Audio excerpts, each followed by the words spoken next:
From your point of view, what does ownership really mean on chain, right? I guess we can just start there.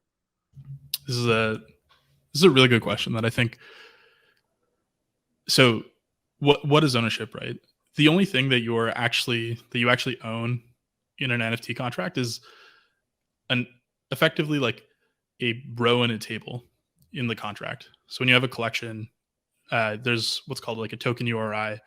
You as a person, you as an address or a wallet, can look up what your pieces within a collection or a contract are. And so you own whatever is at that token URI.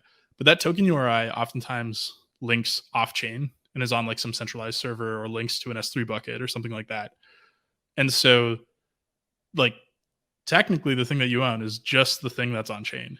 And I'm glossing over things like on-chain NFTs and on-chain metadata, but there's a ton of stuff that if someone who isn't you decides to stop paying their AWS bill, like it'll just disappear.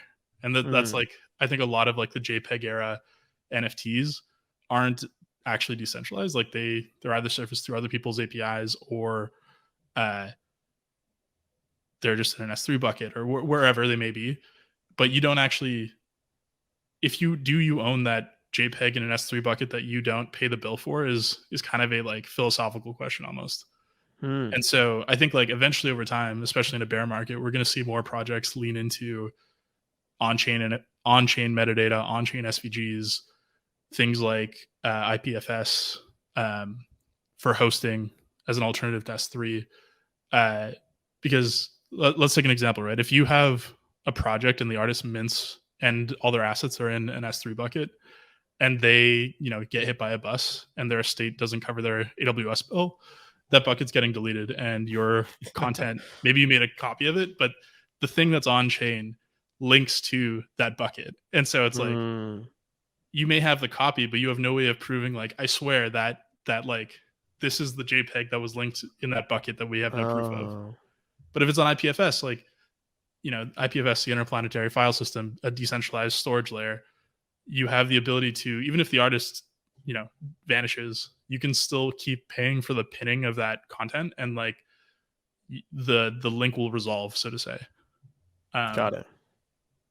But I think like from an IP perspective, this is kind of like an interesting rabbit hole that like I'm not an IP lawyer, but I think that IP within NFTs is also like super underexplored right now.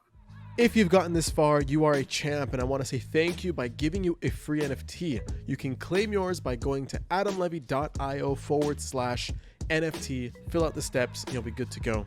And finally, please like, subscribe, leave a review, follow the podcast wherever you're listening, show that support. It really helps the podcast out. Thank you so much for listening. I'll see you next time.